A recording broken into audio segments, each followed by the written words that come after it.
నిన్న ఊడూరు జంక్షన్ దగ్గర vehicle checking చేయడం జరిగిందండి.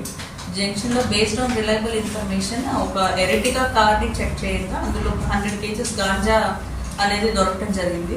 ఆన్ డీటెయిల్డ్ ఎంక్వైరీ తెలిసింది ఏంటంటే అందులో మాకు accused A2 and driver Rakesh, తర్వాత వీళ్ళిద్దరికి సప్లై చేసిన అతను ఉన్నాడు కొండబాబన్.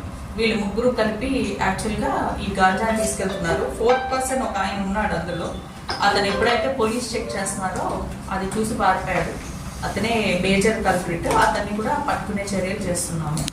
సో దీంట్లో భాగంగానే నిన్న ఒక ఎరిటికా కార్ 100 kgs గాంజా అండ్ ఒక 2 సెల్ ఫోన్స్ సీజ్ చేసుకోవడం జరిగింది.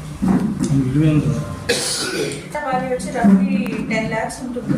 5 lakhs ఏమో దొరికింది, 5 lakhs ఇచ్చాడట అండ్ 5 lakhs ఆఫ్టర్ సెల్లింగ్ ఇస్తానని చెప్పి తీసుకొచ్చాడు సెల్లర్ని కూడా. అందుకోసమే ఆ సెల్లర్ ఎవరైతే ఉన్నాడో ఆ సెల్లర్ని కూడా తీసుకురావడం జరిగింది. ఈ కేసు వేరే కేసులు వేరే కేసెస్ కూడా ఇన్వాల్వ్ అయి ఉన్నారు గాంజా కేసెస్ లో.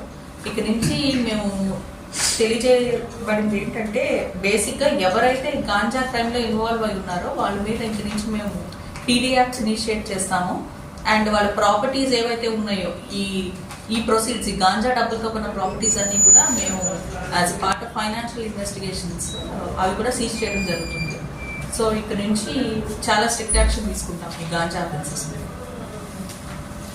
అండ్ జీ మాడుగుల వారు ఉన్నారు, G Madugula and G Madugula. ఇప్పుడు రాకేష్ అన్న అబ్బాయి ఇప్పుడు vehicle owner vehicle owner cum driver.